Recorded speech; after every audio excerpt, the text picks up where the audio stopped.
જે પ્રકારે ઓછો વરસાદ અમદાવાદ જિલ્લામાં થયો છે, પરંતુ બાવળા તાલુકાનું આ ગામ ઢેઢાલ ગામ છે કે જ્યાં સમગ્ર જે ગામ જે છે તે પાણી જ પાણી હોય તે પ્રકારના દ્રશ્યો જોવા મળી રહ્યા છે। પહેલા તો આ ગામના દ્રશ્યો જુઓ કે લોકોને કેટલી હાલાકીનો સામનો કરવો પડી રહ્યો છે। ગામની અંદર કેવું પાણી ભરાયેલું છે તમે સાફ રીતે જોઈ રહ્યા છો કે ઢીચણથી પણ ઉપર જે છે તે પાણી ભરાયું છે। લોકોને પણ પસાર થવું હોય તો પાણીમાંથી પસાર થવાની નોબત જે છે તે આવી રહી છે। મહત્વનું સાથે સાથે એ છે કે સમગ્ર ગામની અંદર આ જ પ્રકારની સ્થિતિ છે। શાળા હોય, આરોગ્ય કેન્દ્ર હોય, આંગણવાડી હોય, તમામ વિસ્તારોની અંદર આ ગામની અંદર પાણી ભરાયા છે। રાહદારીઓ પસાર થઈ રહ્યા છે તો તેમની વાહનો જે છે તે જાણે પાણીમાં તરતા જતા હોય તે પ્રકારના દ્રશ્યો જોવા મળી રહ્યા છે।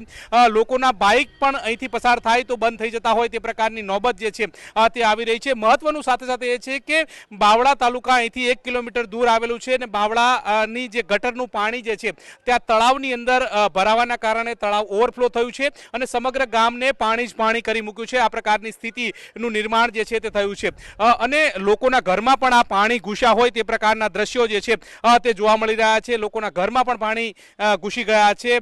લોકોને પસાર થવું હોય તો અનેક પ્રકારની મુશ્કેલીનો સામનો કરવો પડી રહ્યો છે। સાથે સાથે ગંદકી કાદવના કારણે લોકોને પણ જીવવું મુશ્કેલ બની રહ્યું છે। ગામ લોકો પણ પરેશાન છે।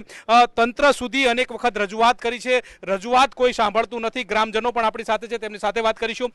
કેટલા સમયથી આ પરિસ્થિતિનો સામનો કરવો પડી રહ્યો છે, કેટલી હાલાકી ભોગવી રહ્યા છો? છેલ્લા 20 દિવસથી આ વરસાદી પાણી ભરાઈ રહ્યું છે। તંત્રને વારંવાર રજૂઆત કરવા છતાં તંત્ર કંઈ સાંભળતું નથી। શું કહેશો કાકા, કેટલા સમયથી પાણી છે અને ક્યાં ક્યાં પાણી ભરાયું છે? 20 દિવસથી બાવળા તાલુકાનું પહેલું ગામ છે અને એ છેલ્લે 1 કિલોમીટર અંદર ઢેઢાલ ગામમાં પાણી ભરાયેલું છે, છતાં પણ તંત્ર હજુ કંઈ આની દરકાર લેતું નથી।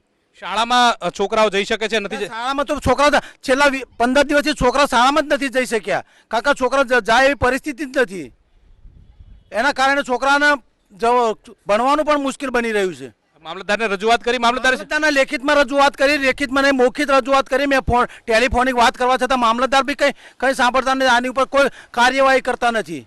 ચોક્કસથી તો ગ્રામજનોનું કહેવું છે કે કોઈ કાર્યવાહી થતી નથી તે પ્રકારની વાત કરી રહ્યા છે અને સાથે સાથે ફરી એકવાર દ્રશ્યો બતાવવાનો પ્રયત્ન કરીશ કે જે પ્રકારે સમગ્ર ગામ જે છે તે પાણીમાં ગરકાવ થઈ ચૂક્યું છે। ગ્રામજનો પારાવાર મુશ્કેલીનો સામનો જે છે તે કરી રહ્યા છે। લોકો શાળામાં બાળકો ભણવા નથી જઈ શક્યા તે પ્રકારની સ્થિતિ પણ નિર્માણ થઈ છે। આંગણવાડીની અંદર પણ પાણી ભરાયા હોય તે પ્રકારની બાબતો સામે આવી રહી છે। લોકોના ઘરમાં પણ પાણી છે જેના કારણે લોકોને જીવવું પણ મુશ્કેલ બન્યું છે। ત્યારે તંત્ર ક્યારે આ જે પાણીની સમસ્યાનું નિરાકરણ લાવે છે અને ક્યારે પાણીની સમસ્યાનો અંત આવે છે તે જોવું રહેશે, પરંતુ અત્યારે હાલ તો સમગ્ર ગામજનો જે છે તે પરેશાનીનો સામનો કરી રહ્યા છે। તંત્રને રજૂઆત પણ કરી છે પરંતુ કોઈ સાંભળતું નથી તે પ્રકારની વાત પણ આ ગ્રામજનોના મુખેથી સાંભળવા મળી રહી છે। વાત એ છે કે બાજુમાં જ 1 કિલોમીટર દૂર અહીંયા બાવળા આવેલું છે અને બાવળાનું જે પાણી જે છે ગટરનું પાણી એ ગામના આ તળાવની અંદર ઘૂસી જાય છે અને તેના કારણે સમગ્ર ગામ જે છે તે પાણી પાણી થઈ જાય છે। આ વરસાદી પાણી નથી ભરાતા પરંતુ ગંદકીના પાણી ભરાય છે। ગામ લોકોને રોગચાળો ફાટી જાય તે પ્રકારની સ્થિતિ છે। આ બાળક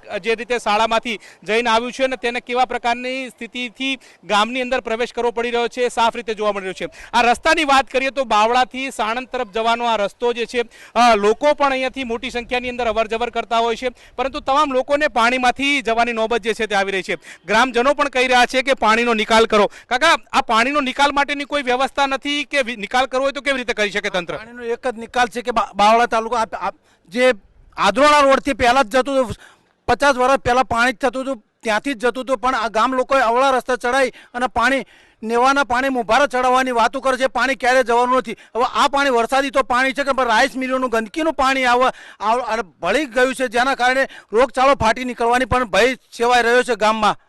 તંત્ર શું કરે તો પાણીનો નિકાલ થાય, તમને શું લાગે છે? હવે તંત્ર તો કંઈ સાંભળવા જ માગતું નથી, કારણ કે તંત્રને કંઈ લેવા દેવા પડી જ નથી ગામમાં।